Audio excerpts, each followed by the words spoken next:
Tonight, the Derby fire burning north of Dotsero is growing even bigger. Now more than 4,000 acres in size and remains uncontained tonight. Officials say high winds have pushed the fire toward the Sweetwater Canyon area. Firefighters are working to secure more than 350 structures in that area.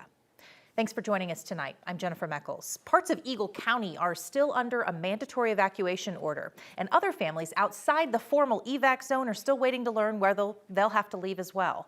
9 News reporter Shalima Maharaj spoke to one family who's watching that fire very closely tonight. Shalima? That's right. It's been tough for Tina and Rob Clark. They were ready to leave a few days ago, but right now they're still at home near Dotsero. They can see the Derby fire from their house, and that has been triggering a lot of fear, anxiety, and sleepless nights. Rob and Tina Clark can see the Derby fire burning just beyond the ridge their home backs onto. It smells like there's a dozen guys smoking cigars in our house. There's been little rest, just watching and waiting. I've been, honestly, waking up in the middle of the night dreaming of fire coming down the mountain next to us. Their home has been in the family for 6 decades, and it's something they'd like to pass on to their children. It's been terrible, honestly. The Clarks say most of their neighbors have left. Their zone is under pre-evacuation status. When our daughter's getting married a week from today, because we've got a whole room full of wedding stuff that's going to Denver next week. And I mean, that was like, oh my gosh, get the wedding stuff out. We got it, because we're having a wedding no matter what. The fire was sparked by lightning a week ago, just north of Dotsero.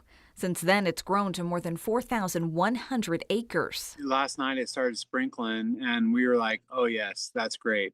And then all of a sudden, and then the lightning started coming. For now, the Clarks are staying put, hoping for the best, thankful for the people who've come to their rescue. Because I know it's not just Gypsum Fire, Vale Fire, anybody else. There's trucks here that from places that I've never even heard of. Whatever you need, we'll help you out because we appreciate it. Well, around 380 people are taking part in the firefight. Now, Derby remains at 0% containment. Reporting live, Shalima Maharaj, 9 News. And crews do continue to make good progress on another fire, the Lee fire, which is one burning in Rio Blanco County, now 86% contained. Officials say it's about 137,000 acres, about 215 square miles, burning just west of the town of Meeker. Also, it's just a couple acres shy of setting a new record. It's close to being the 4th largest wildfire in state history. Not quite there yet. With cooler temps, though, and more moisture in the forecast, firefighters are really hoping that Mother Nature will bring them some help and bring up that containment. Corey Reppenhagen joins us tonight with a look at some of that weather we're getting coming in, some of the storms across the state. Yeah, humidity's going up, storm chances are going up, so that's good overall for the wildfires that are burning out there on the western slope.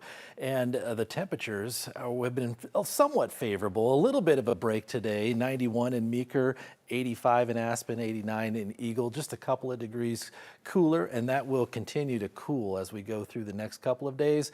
84 in Denver. We popped into the sunshine a little bit long here, but that's still September weather here all across the eastern side of the state. That was the result of the second day of cool temperatures here right now in the city of Denver.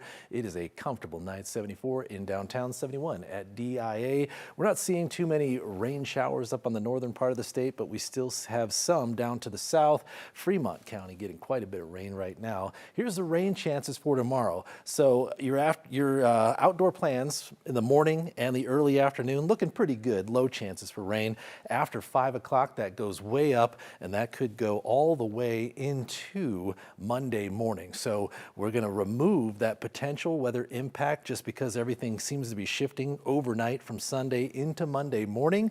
And Tuesday looks like we could get some scattered heavy rain showers as well. So the pattern continues. I'll have more than that in just a few minutes. All right, Corey, thank you. No charges will be filed against a Greeley police officer who shot and killed a man armed with a knife. The Weld County DA says Officer Stephen Weichel was justified when he shot and killed 34-year-old Sean Ibarra.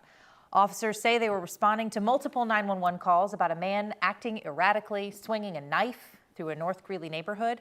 When Officer Weichel arrived, investigators say Ibarra ignored repeated commands to drop the knife, instead walked towards officers.